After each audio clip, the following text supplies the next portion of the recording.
I never thought a single afternoon could change everything. My name is Alec Rose, and I can still remember every detail of that day, as if it's burned into my memory. Sometimes I wish I could forget, but some stories don't leave you. They cling to you, reminding you, I never thought a single afternoon could change everything. My name is Alec Rose, and I can still remember every detail of that day, as if it's burned into my memory. Sometimes I wish I could forget, but some stories don't leave you. They cling to you, reminding you that life doesn't always give warnings before it flips everything upside down. That day was nothing special, or at least that's what I thought. I was 12 years old, just a kid. My life was simple, maybe even boring to most people. I lived in a small neighborhood where everyone knew each other, where the sidewalks cracked under your feet, and where the world outside seemed so far away.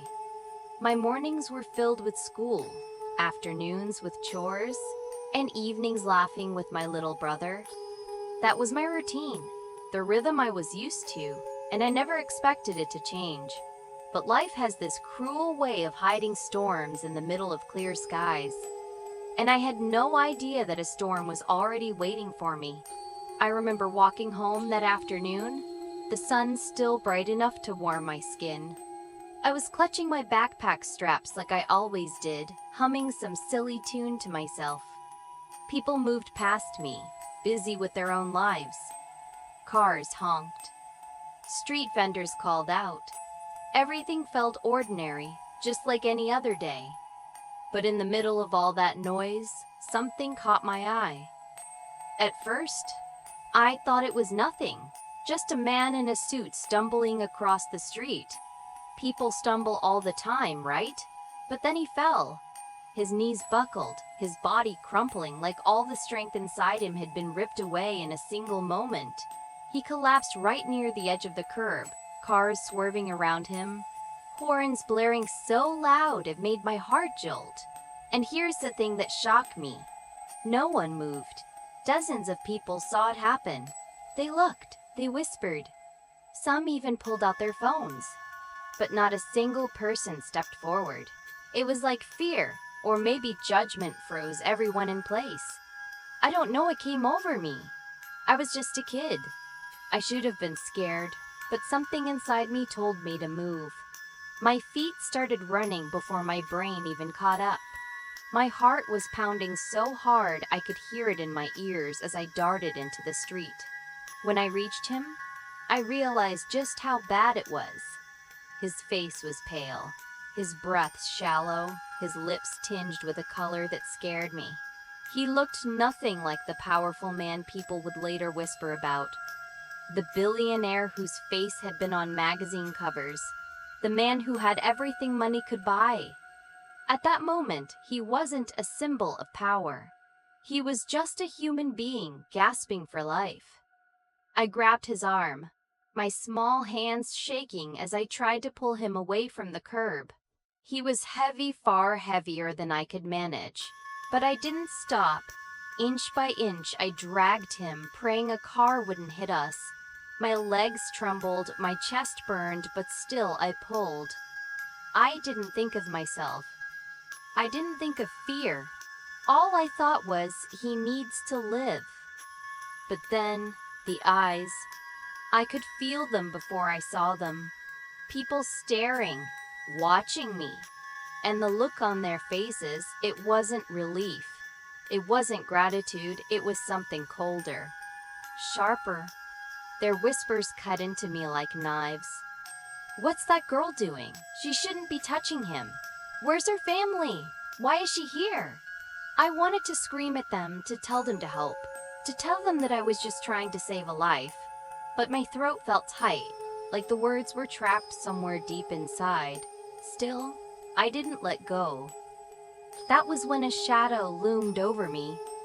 A man stepped out from the crowd, his face stern, his voice cold.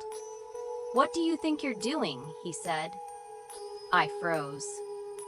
For a split second, my whole body wanted to shut down. He wasn't asking because he cared. He was questioning me, accusing me, as if helping was something I had no right to do.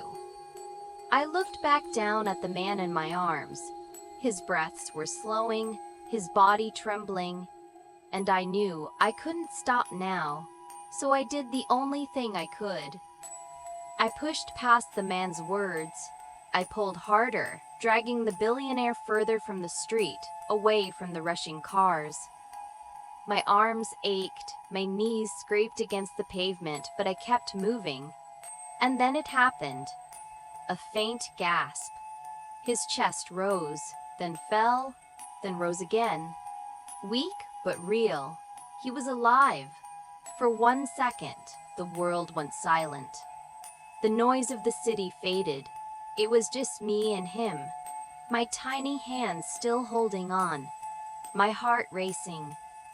Then his eyes fluttered open. His gaze was heavy, unfocused at first, but then it locked onto mine.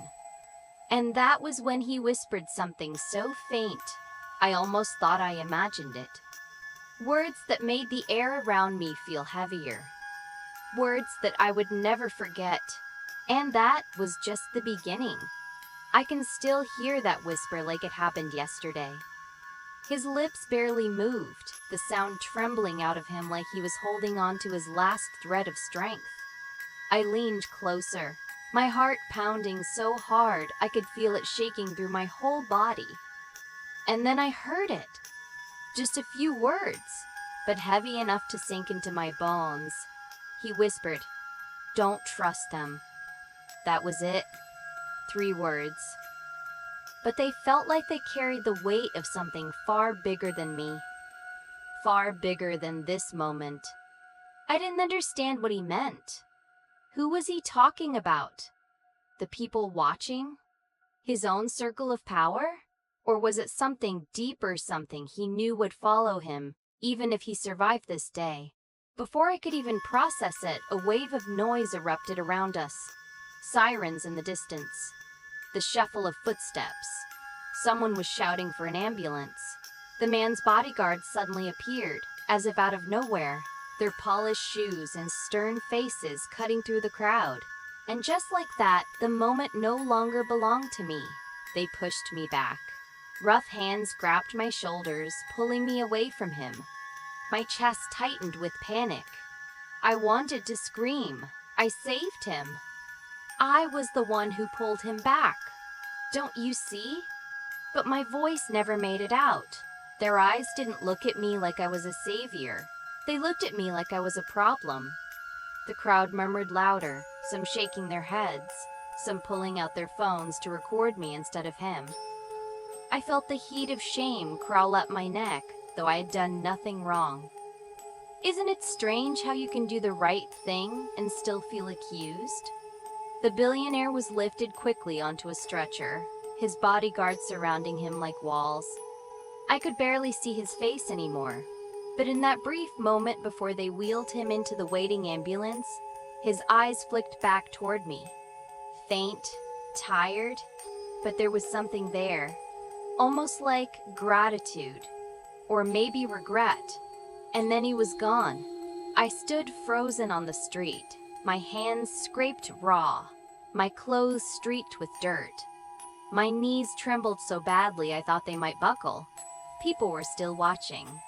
Not clapping, not thanking, just watching, like I had done something I shouldn't have.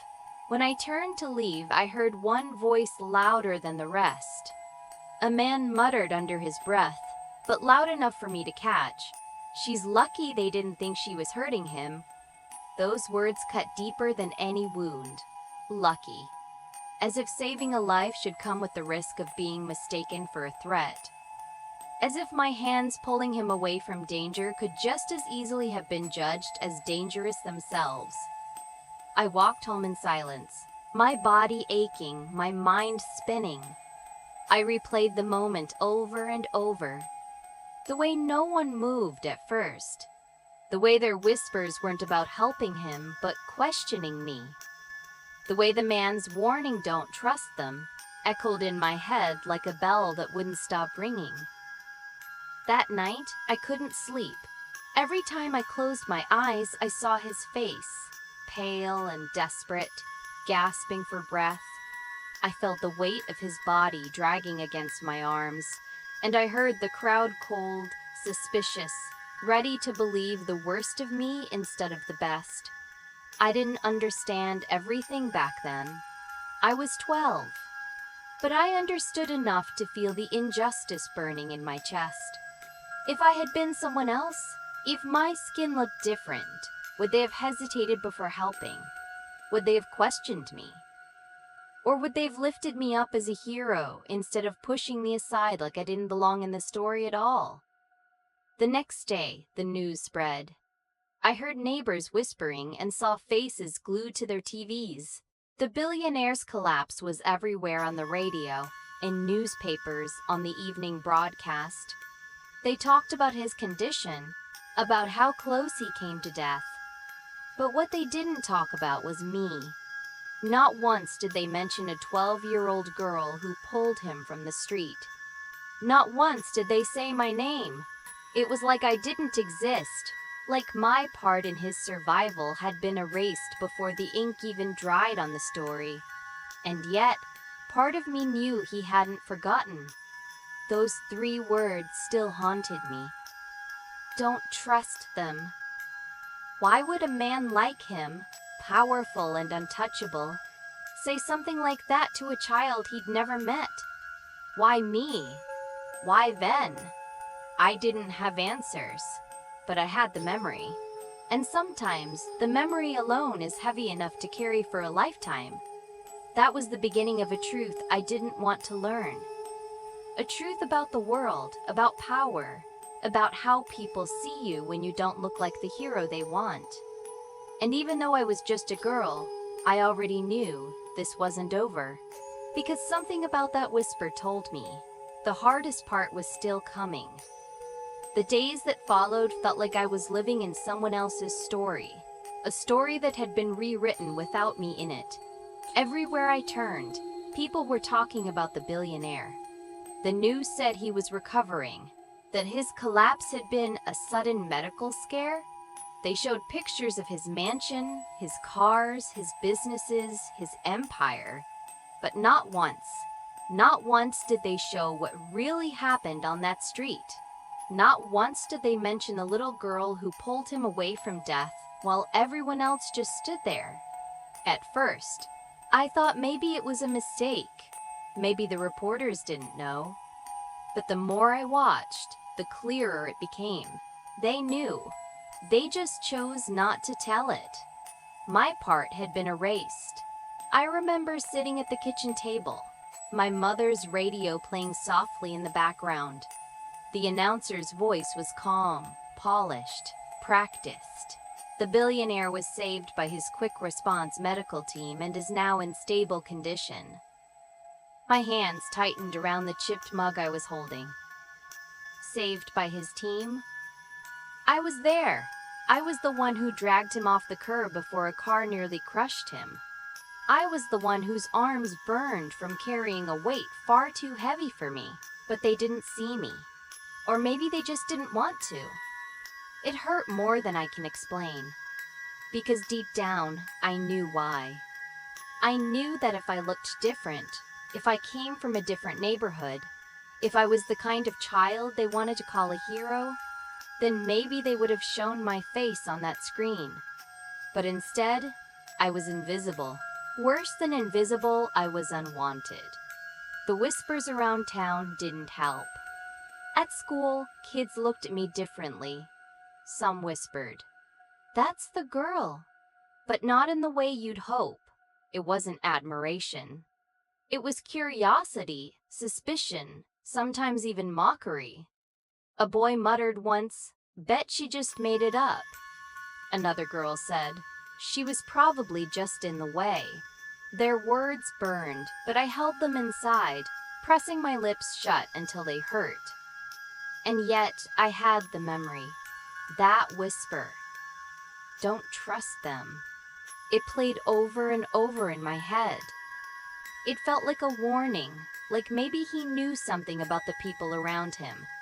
something dangerous. One night, I couldn't take it anymore. I asked my mother if she believed me. I told her everything, every detail, how I pulled him away, how he opened his eyes and whispered to me. She held my hand and looked into my eyes, and for a moment, I saw tears in hers. She whispered back, "I believe you, Alec, but sometimes the world doesn't want to hear the truth when it comes from someone like us." Her words settled heavy on my chest. I wanted to argue, to shout, to demand that the truth be louder than the lies. But deep down, I knew she was right. The hardest part wasn't just being erased from the story. It was knowing that if I pushed too hard, if I demanded recognition, the world could twist it against me. They could say I was lying, that I was desperate for attention. They could turn me from a forgotten hero into something worse, an accused villain. And then, something happened that made it even harder. A week later, a video surfaced online. Someone had filmed part of the incident on their phone. The clip was shaky, the angle bad, but you could clearly see me pulling him across the pavement. You could hear the car horn blaring, the crowd murmuring, and then you saw the man step in front of me, his voice cold, his words, "What do you think you're doing?" The video spread quickly, but instead of celebrating me, instead of clearing the truth, it did the opposite. Comment sections filled with arguments. Some people said I was brave, yes, but many others twisted it. She shouldn't have touched him. Looks like she was dragging him too roughly. Where were his guards? Why was she even near him? It didn't matter that I saved him. To so many, all they saw was a girl who didn't look like she belonged at his side. That was when I truly understood the weight of his whisper. Don't trust them. He wasn't just talking about the people in his world. He was talking about all of it. The crowd, the silence, the system that could take a moment of courage and twist it into suspicion. The video should have been proof. Instead, it became fuel for more doubt. And I was left alone, carrying the truth like a burden I couldn't put down. But even in that storm of whispers and silence, something inside me refused to let go. I knew what I did. I knew he was alive because of me. And I knew that one day, somehow, the truth would come out. I just didn't know yet how much darker the road would get before it did. I thought things couldn't get worse after the video surfaced, but I was wrong. The internet has a way of twisting things into shapes you don't even recognize. And soon, the story wasn't about the billionaire's collapse at all, it was about me. Strangers who had never met me filled comment sections with their judgments. Some called me a hero, but even those voices were drowned out by the ones who questioned my every move. She shouldn't have been there. She looked suspicious. Why didn't she wait for real help? The cruelest ones didn't even bother hiding what they really meant. Girls like her don't belong in stories like this. I didn't know how to fight it. I was 12. I didn't have power, or a voice that reached millions. All I had was my memory, and the heavy silence of being doubted. But then, everything reached its breaking point. It was about 2 weeks after the incident. My mother sent me to the store for milk. The walk was short, one I had taken countless times before, but this time it felt different. The air was heavy, the stares sharper. I could feel people looking at me, whispering behind my back. Some of them knew me now. Not as Alec, not as a little girl from the neighborhood, but as that girl. On the way back, I heard footsteps behind me. Slow, steady, too steady to be random. My heart picked up its pace. I turned slightly and saw 2 men, dressed sharply, moving with purpose. Not neighbors, not strangers who happened to be walking the same way. No, they were following me. I gripped the carton of milk tighter and kept walking, my legs moving faster, my chest tightening. And then I heard one of them call out, "Hey kid!" I froze. I didn't want to, but I did. I turned slightly, enough to see his face. His expression was calm. Too calm. The kind of calm that hides something sharp beneath it. "You were there that day, weren't you?" he said. I didn't answer. My throat felt dry, like the words were trapped. The other man stepped closer. "You pulled him out of the street." For a moment, hope flickered in me. Maybe they were here to thank me. Maybe, finally, someone wanted to hear my side. But then the first man's voice dropped lower, colder. "You didn't see anything else, did you?" That's when my stomach turned to stone. I knew exactly what he meant. He wasn't asking about the savings. He was asking about the whisper. About those 3 words that had been echoing in my head since that day. Don't trust them. My voice shook when I tried to speak. I just helped him." The second man stepped even closer. So close I could see the glint of something hard in his eyes. "Good. Keep it that way." And then they walked past me, just like that, as if the warning had been nothing more than casual advice. But it wasn't casual. It was a threat. I felt it in my bones. By the time I got home, my hands were trembling so badly the milk nearly slipped from my grip. My mother saw my face, the fear written all over me. And she didn't need me to explain. She pulled me into her arms, holding me so tightly I could barely breathe. That was the moment I realized this wasn't just about me anymore. I had stepped into something bigger, something dangerous. And those men, they weren't just random strangers. They were connected. To him, to his world, maybe even to the reason he whispered those words to me in the first place. I lay awake that night, staring at the ceiling, the shadows of my room stretching long and dark. My mind raced. What had he meant? Who couldn't I trust? Why would men go out of their way to make sure I stayed quiet? The fear was overwhelming, but buried inside it was something else. A spark. A stubborn, burning fire. Because if they were trying this hard to silence me, then what I knew must have mattered. It meant the truth was dangerous.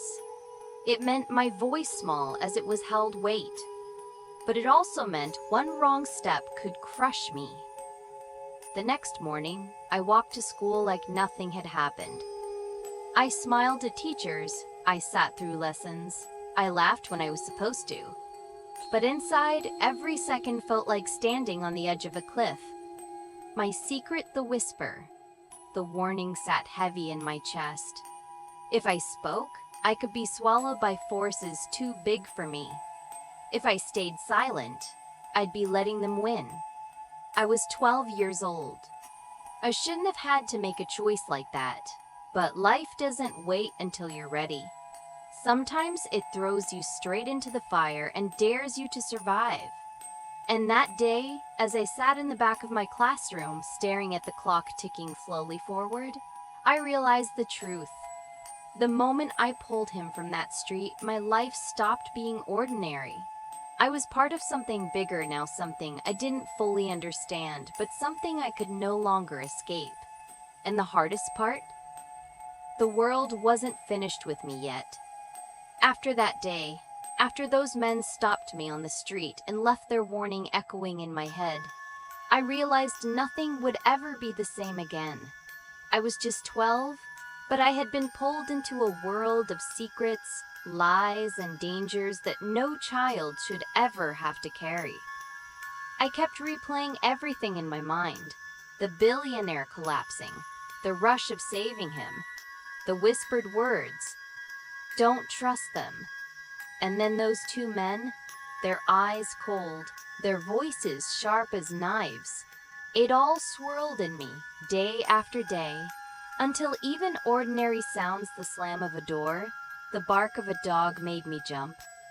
I couldn't sleep without hearing his whisper. I couldn't walk outside without scanning faces, wondering who was watching me. But there was something else too. Deep inside all that fear, there was anger. Anger that people doubted me. Anger that strangers twisted my story until it felt like it didn't even belong to me anymore. Anger that no matter how hard I had tried to save a life, my skin color, my background, the way I looked, that's what people chose to see. Not my courage, not my heart, just their own judgment. I learned something in those weeks that followed. Injustice doesn't wait until you're grown. It doesn't wait until you're ready to face it. It comes crashing into your life whenever it wants, and it doesn't care if you're 12 or 50. The billionaire's life went back to normal. He had doctors, bodyguards, and the safety of wealth to shield him. But me? I was left with whispers in the hallways at school. People pointing, people asking, "Is that her? Is that the girl?" And even when some kids called me brave, I could see the doubt in their parents' eyes when they picked them up. Like I was in trouble. Like I had done something wrong by being in the right place at the wrong time.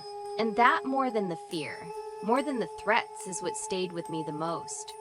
That feeling of being unseen, unheard, untrusted, even when I had done the right thing. One night, my mother sat me down at the kitchen table. She looked tired. The kind of tired that doesn't come from lack of sleep, but from worry that never leaves. She held my hands and said, "Alec, you can't let them take this from you. You saved a life. That's the truth. Don't ever forget that." Her words stayed with me. They gave me strength. But they didn't erase the weight of what had happened. Because the truth was, I wasn't just fighting to remember my courage. I was fighting against a world that wanted to erase it, twist it, bury it under suspicion. And that's when it hit me. This story wasn't just mine. It was bigger than me. It was part of something that had been happening long before I was even born. People like me, kids like me, families like mine were always being forced to prove ourselves twice. To be brave twice. To survive twice. Once in the moment of crisis, and again in the court of public opinion that decides whether or not we're worth believing. That realization broke something in me. But it also built something new, because when I think back to that day the day I grabbed the arm of a man collapsing onto the street, the day I refused to let go, even when the world around me froze, I don't just see fear. I see a moment of truth. A moment that showed me that courage doesn't wait for permission. It doesn't wait for applause. Courage shows up in the body of a 12-year-old girl, whether the world is ready to accept it or not. And maybe that's the lesson here.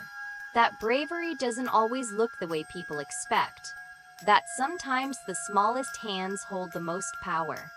That sometimes the people who are doubted the most are the ones who stand tallest when it matters. I wish I could tell you that everything changed after that. Those people apologized, that the whispers stopped, that the weight lifted, but the truth? It didn't.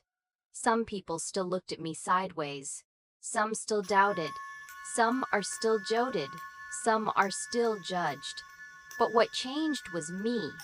I learned that my worth isn't decided by their suspicion, that my courage can't be erased by their doubt, that the truth, no matter how heavy, lives inside me, and no one can take it away. And as for those men, their warning, and his whisper, I may never know the full story behind it, but I know this: if the world tried that hard to silence me, then my voice matters more than I ever realized. So now, when I tell this story, I don't tell it as a victim. I don't tell it as a child who was silenced. I tell it as a girl who learned, far too early, that the world isn't always fair. But that doesn't mean I have to shrink. I tell it because maybe there's another 12-year-old out there, sitting in her room feeling invisible, feeling like her voice doesn't matter. And I want her to know it does. It always does. I tell it because this isn't just about me. It's about all of us. About every person who's ever been doubted for the way they look, or the place they come from, or the color of their skin. It's about the stories that keep repeating, the injustices that keep happening, the lives that keep getting twisted into something they're not. And maybe, just maybe, if we keep telling these stories, if we keep shining a light on them, one day the world will start to listen. So I'll leave you with this. How many more stories like mine will it take? How many more voices will have to be silenced? How many more truths buried before the world finally admits what it doesn't want to see? Because I was just 12. I was just a girl. And yet I was forced to carry the weight of secrets, whispers, and injustice. And if a 12-year-old can hold that weight, then the real question is, why can't the world? A 12-year-old girl, fragile but resilient, with a small frame and youthful features that still carry the innocence of childhood. Her dark hair falls loosely around her face, framing wide, alert eyes filled with fear, courage, and uncertainty. She wears simple, casual clothes-worn jeans and a plain top that reflect her modest, everyday life. Her expression is tense and emotional, caught between fear and determination, as if holding a secret too heavy for someone her age.